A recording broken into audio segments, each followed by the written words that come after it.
camsa gaafa tokko ni dhalatte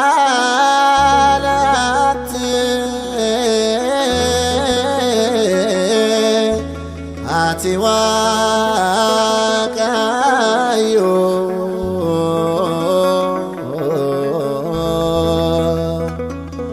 camsa gaafa tokko ni dhalatte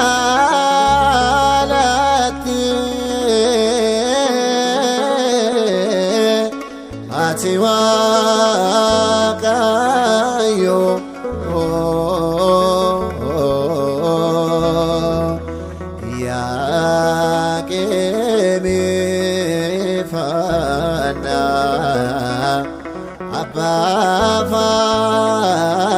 Shira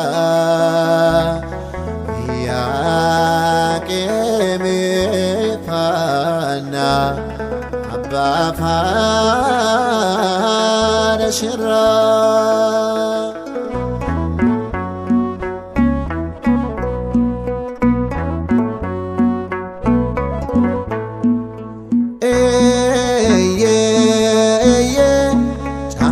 Gaafa tokko dhalatte ati Waaqayyo camsa gaafa tokko dhalatte ati Waaqayyo Yakemi Fana Abba Fana Shira Yakemi Fana Abba Fana Shira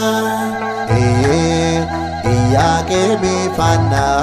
Abba Fana Shira Yakemi Fana Abba Fana Shira Mikael ergaman Oma satin dule Dinisa kan kufe Kocho sarrelale Ya maqami dagdo Oman si jallate Ayyena namoota sababa kan taate Yakemi Fana Abba Fana Shira Yakemi Fana Abba Fana Shira Yakemi Fana Abba Fana Shira Yakemi Fana Abba Fana Shira Abjuna kakili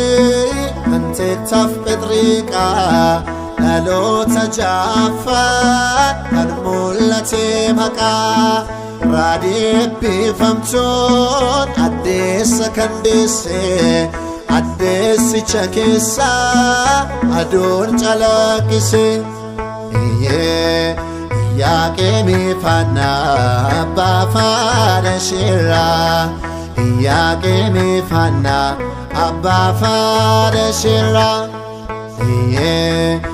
Yakemi Fana Abba Fana Shira Yakemi Fana Abba Fana Shira Atbal balabaha Adochi silmake Balbala chofamcho Aneske large Gaa'ela eebbifamaan kayyootiif dhalatte addunyaa hundumaaf badhaasa kennamte Yakemi Fana Abba Fana Shira Yakemi Fana Abba Fana Shira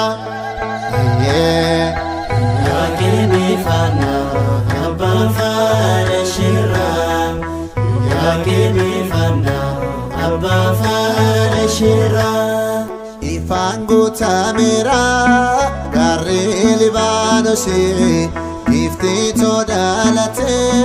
haadha Yesuusi sirraa baranneerraa galata isaaf laannaa Waaqa sinuuf kenneef ilillee galchinaa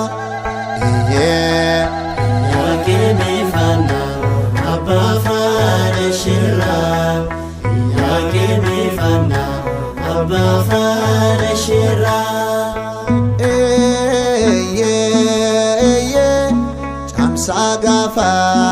tokko innalatte ati waaqayyo caamsaa gaafa tokko innalatte ati waaqayyo Iyyaqeemii faannaa abbaa faana shirraa Iyyaqeemii faannaa abbaa faana shirraa Iyyaqeemii faannaa abbaa faana shirraa Iyyaqeemii faannaa abbaa faana shirraa Iyyaqeemii faannaa abbaa faana shirraa Ya dubarooti akka warra kaanii fedha fooniif ejjaan kan dhalatte miti annaadhaaf Iyyaqeem irraa qunnamtii gaa'ilaa eebbifamaadhaan dhalatte malee